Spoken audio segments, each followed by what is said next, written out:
When Civilization 7 was first revealed, one of the distinguishing mechanics for the game was the town mechanic. The town, a new type of settlement, is designed to support cities. The only trouble is, it's become very clear at this point that having a city-only focus is not only viable, but optimal. And it's all because of a single resource. That is the camel. In this video, we take a look at how the camel is breaking Civilization 7 and whether or not there's anything the devs can do to actually stop it. My name is Drongo, this is Civ 7, and join me as we take one more turn. So to understand why the camel breaks Civilization 7, we need to look at the differences between the town and the city. The key difference between them is that the city has got a production queue. That means that it can build things from scratch, whereas the town doesn't have that. In fact, if you want to build anything in your town, you're going to need to fork out gold.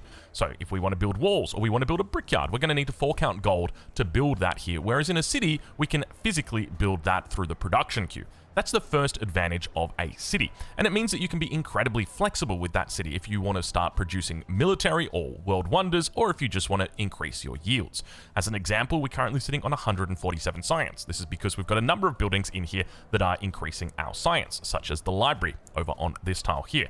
However, you can't build a library in a town. Even if you had the gold for it, you wouldn't be able to do it. Not until you convert it across to a city are you able to build it. And that means that by having more cities, you're able to have more libraries. And obviously with more libraries comes more science. And this applies for every single yield, whether that's influence, whether that's culture, whether that's happiness, science.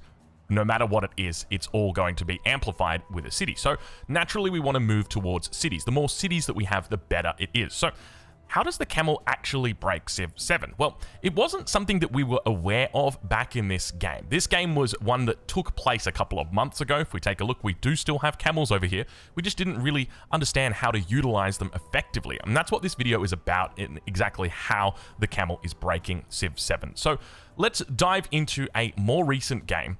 We'll get into a couple of examples and we'll look at exactly how the camel is destroying Civ 7. So this is a playthrough of Machiavelli with the Romans, where we've got a little bit more understanding about our goals in Civilization 7, in particular about SimCitying and building up a really big empire. Now, of course, we can look to include towns in our empire, but the end goal is almost always going to be that they transition into cities at some point. If we look at the devs' advice about what we should actually do with regard to our town to city ratio, they give the advice that instead of converting all towns into cities, aim to keep at least 1-to-1 town to city ratio. Now that's great advice, except for the fact that the camel completely breaks that. And the reason why is because it enables a technique called resource shuffling. You see, the problem is when you start up a city, brand new, when you convert it over, the city doesn't have a whole lot of space for new resources. In fact, it's only got 2 slots. So if we take a look at this city right now, you'll see that it's got a -2 happiness as well as a 9.6 production. That means if we were going to be looking to produce something, perhaps maybe more production so that we could produce things faster, it's going to take us 6 turns to produce that, to get that online, to enable us in the first place to do that.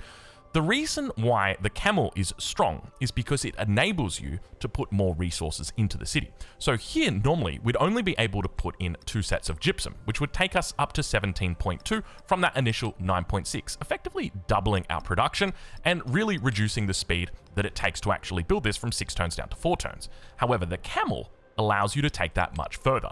And now it means that instead of coming in at that baseline of 9.6 production, you're able to transfer all of these resources over together with the camels, and it means that you're able to have 29 production, which is a huge difference compared to the initial 9, and it now means that that brickyard is going to be completed in 2 turns instead. So now, not only is that brickyard coming online 4 turns faster, which means it's going to be providing its production to you faster, it also means that you can now get up those yields a lot sooner as well. This +5 library that we've got hiding in here, we'll be able to get this up much faster. It means that our monument will be able to get up much faster. And because of that, it means that we're able to push those yields even higher, even sooner, which translates to a larger science lead or a culture lead. The only trouble is that it is very dependent on gold, and that naturally means that we've begun to play around gold a lot more and making sure that we prioritize our spending of gold exclusively to cities only. And it really means that you have to think quite a bit ahead. But before we talk a little bit more about the mechanics and the thoughts behind it, let's talk about camels, because camels are map dependent. They only spawn in a couple of regions on the map, and there's no guarantee that you're always going to have a crazy good spawn like the one that we've got here, which allows us to demonstrate just how insane it gets. As you can see, we've got another camel here on the coast, so we'll go ahead, we'll grab that. We now unlock the Abbasids because we've got so many camels, and of course, we can now go ahead and put even more production in this city. So now we're up to 31. You get the idea. Let's take a look at a spawn where it's not actually working that well for us, and yet still how camels allow us to break Civ 7. Here's a game where we're playing as Jose Rizal. Our start is underwhelming. We definitely don't have enough for rough. Our resources are pretty sad. We've got Kaelin together with Silk, and we definitely are going to have to move into a saw pit opening, focusing on the jungle.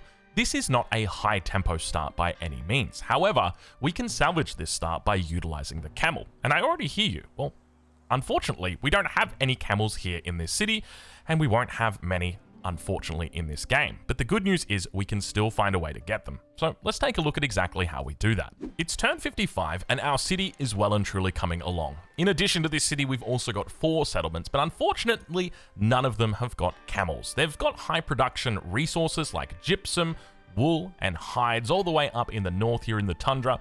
However, there are no camels, and that's a problem because we need camels to get these cities up and running as quickly as we can so that we can shuffle the resources into the next city. That is the whole key to the strategy, and that is why camels absolutely break Civ 7 at the moment.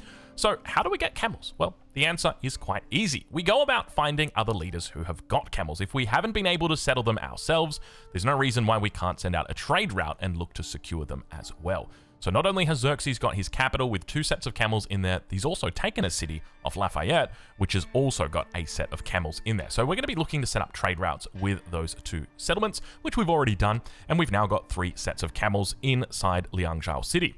And this is incredibly important because it means that now that Liangzhou City has come up and run, so we can see that it has got absolutely everything it needs. If we take a look at the buildings that are in here, it's got a +9 library, it's got a monument, it's got an altar, a garden, a granary, brickyard, saw pit. It's got everything that it needs for the rest of the game. I mean, it's obviously going to continue making resources, but at the moment, it's all set up and running, and it means that we can now get our next city online, which is exactly what we're going to do. So we're going to go ahead and hit up Huyang right now, and we're going to convert it over to being a city. And so by doing that, what we're now going to do is shuffle those resources across. So we start at 11 production. We'll then begin moving across every single resource here, just making sure that we prioritize the production resources like wool, hides, and now we're up to 30 production. Have we got any more that we can put in here? It doesn't look like it. So we've managed to about 3x the production of this city. And of course, because the production is higher, it means that we're going to be getting our production buildings online sooner. All of the fallout from that all of the snowballing from that is quite significant. So this is a playthrough, and we'll continue going through this playthrough and showing you all the different stages, but this is a playthrough where we didn't have access to camels. And I will tell you right now, I will caveat this, there are going to be times, there are going to be maps where you don't have access to camels. And obviously the camel's not going to break Civ 7 in those games, but in the games that the camel exists and you can trade with it, then it is 100% going to be imperative that you look to try and pick it up and play around cities if you want to play optimally. So with regard to settling cities, often we're looking at high production locations because that's going to be important to getting the cities up and running. But at the same time, we also want to consider where the camels are. If we can't settle them, we can settle a city that's within distance of that settlement. And subsequently, we can send out that trade route and get those camels in. So here we take a look, and the capital is 1, 2, 3, 4, 5, 6, 7, 8, 9, 10, 11, 12 distance or 12 tiles away from Parsa, which means we can't trade with it. It needs to be 10 tiles or less away. However, Liangzhou is 1, 2, 3, 4, 5, 6, 7, 8, 9, 10 tiles away, which means we can trade with it. So by settling Liangzhou, even though it upsets Xerxes, we're still able to gain something from it, and that is the camel. It's turned 78, and the yields are starting to grow. Our libraries are doing particularly well. We're on 83 science already. Our culture, we're still waiting for our amphitheaters to come online. But while we wait for them, we're looking to complete some world wonders in our cities across the empire. Keep in mind, these are not in the capital. In the north, we've got Emil Bell. In the south, we've got the Bursa. So we'll roll over the turn right now, and we'll pick this up as we have been war declared at the moment with Lafayette. But that is going to be the Bursa completed in our third city on turn 79, which is pretty impressive when you consider this is against the deity AI on standard speed to be completing wonders in cities that aren't your capital. And I think this is definitely something, look, I'm at 800 hours now in Civ 7. I think within the first 300-400 hours, I would have never thought that this would be possible against the deity AI. Now, obviously, it says something about the deity AI, but it also says something about the strength of cities. And now, obviously, it is turn 79. We've got more than 1,000 gold in the bank, and it means that we can go about upgrading our next city. So we're going to go ahead and grab Lindsay. We're going to follow that same principle that we did before. So they start off on 10 production, and we're going to start transferring out absolutely everything, just making sure that we've got all those production resources. We're looking to try and shuffle them across, and that is going to allow us here to build that up to 33 production. And because of that, of course, it now means that everything is coming online a lot faster. And we've got a lot more production buildings in here now, which means that we're able to stack this up even sooner. So the sooner we get these production buildings out, that's going to boost that from 33 up to 38, 43, 47. And then it means that everything that comes after that is going to be even faster. Whereas if it didn't have these resources, it's going to take a long time. And we can continue to stack these up over the entirety of our network, our empire, and build absolutely massive cities. So let's roll over to the last turn in the Antiquity Age and take a look at what this empire looks like, keeping in mind the fact that this was not a particularly strong empire. We didn't have any camels whatsoever. We haven't had a whole lot of land. We've got suboptimal settles that are on the coast that don't have a lot of space. And yet, despite that, we're able to pull off these yields. Let's go check it out. Okay, it's turn 140. The war has finally stopped, and we're able to take a look at our last bit of empire in the Antiquity Age. Every single one of our settlements is a city with the exception of Guanling. We've only just set this bad boy up because we figured why not? We had the space, we might as well. And so one of the things that you'll see is all of these cities are now producing army commanders. And that's because when we head over into exploration, the only thing that's going to carry across when it comes to your military, or at least a key component that's going to carry across, is going to be those army commanders. So we want to get them out. So if we take a look at every single one of these settlements, you'll see the only thing that are in here are bridges, as well as the Great Wall improvement, which, by the way, we haven't built at all in this playthrough, just because I'm still of the opinion that they are bugged, and therefore I just don't build them when I'm playing Han China. Not until they're fixed will I actually build them, because I don't want to taint any playthrough that we're doing with them. So if we take a look at the cities, though, you'll see that they've got absolutely everything in they need. We don't really need an arena, so normally we don't typically build them, though we are getting the +1 influence, so there's definitely an argument for it. But in every single one of these cities, they are pulling incredible yields in. And because of that, it means that we're able to generate some amazing end-of-era yields. This is obviously going to carry us through to the next age, well, as long as we're able to continue getting those yields through. So let's take a look at the exploration era and see exactly how much of this carries across. Because while having these big numbers at the end of Antiquity means not really much. It's nice, don't get me wrong, but at the end of the day, is it actually going to make a meaningful difference? Couldn't we have just gotten towns and done all of this with that mechanic instead? Do we really need to go into cities? Let's find out. It's turn 64 of the exploration era, and things are going relatively well. When it comes to our yields compared to other leaders, we're well and truly dwarfing them at this stage of the game. And all of our cities are still online, and every single one of them is just building world wonders. We've got one over here, we've got another one here, we've got another one here. They're just, every single one is just constantly building wonders. If we take a look at how many buildings, or how many wonders we've actually got this game, it is a ridiculous amount of wonders. And because of that, there is definitely an incentive to continue cities across into the exploration age, keeping in mind the fact that every single one of them has got their own production queue. We've also got Serpent's Bound running over here. I didn't even realize that one. Old Guangling is going ham. But I guess the point is that you can absolutely get away with doing it. The whole concept, the idea of cities being something that should be balanced out with towns as a 1-to-1 ratio, that towns should be supporting cities, is completely gone. And the reason why is because it is enabled with the camel. The camel just allows you to quickly get these cities up online immediately. There's no penalty for doing that, and immediately you can move those resources out into the next city. So let's dive in now to our next turn and take a look at the final stage of this video. So now that we've laid out the foundations as to why having only cities makes a lot of sense, is there any reason that we should actually have towns at all? Because obviously the developers envisioned a empire where you had one town to one city, that the town would support the city through gold and through sending food to that city.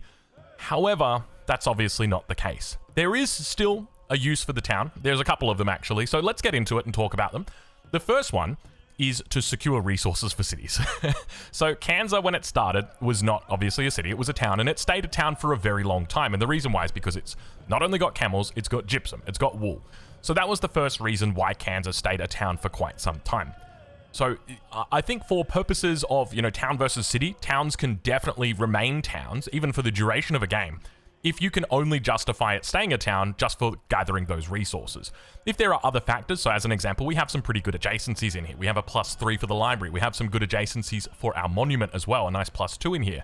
So because of that, we can justify bringing this up to a city. But there's 100% a world where this just stays a town. Because not only is there an ability for it to stay as a town, you can specialize it. And there is one specialization in antiquity that actually makes a lot of sense. And that is the trade outpost. The trade outpost is incredible. Now, I will also say the fort town definitely makes sense as well if you're looking to go to war. However, normally you're opting for a more SimCity focused game if you're going to be building big cities. And because of that, the trade outpost makes a lot of sense. So the way that trade works is simple. Within 10 tiles, as long as you're within 10 tiles of another settlement, you can trade with that settlement. And the trade outpost extends that range. It says, well, now all of a sudden, you can be 15 tiles within other settlements and you can trade to those. So it means that by putting down Kansas here, not only have we now enabled an ability to start trading with every settlement that's within 10 tiles, but anything that's 15 tiles or less, we can now trade with because it's a trade outpost.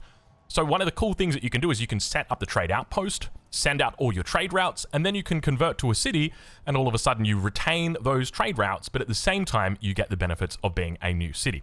So that's what we look to utilize in this game. Now, in the exploration age, there's also 100% a use for towns, so hub towns make a lot of sense. You also can justify having towns exclusively out on the distant lands, especially in the archipelago, where it doesn't make a whole lot of sense to conform or to convert them over to cities, just simply because you don't have enough space to actually get down your districts. And you really want to be making sure you get down a lot of districts when you have a city, because that city is not going to be contributing to the empire in that case.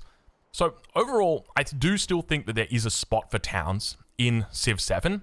The only issue is it's not what the devs envisioned. Now, how would they actually go about fixing the camel problem? Now, there are band-aids and then there are actual solutions. So I'm going to offer a couple of them.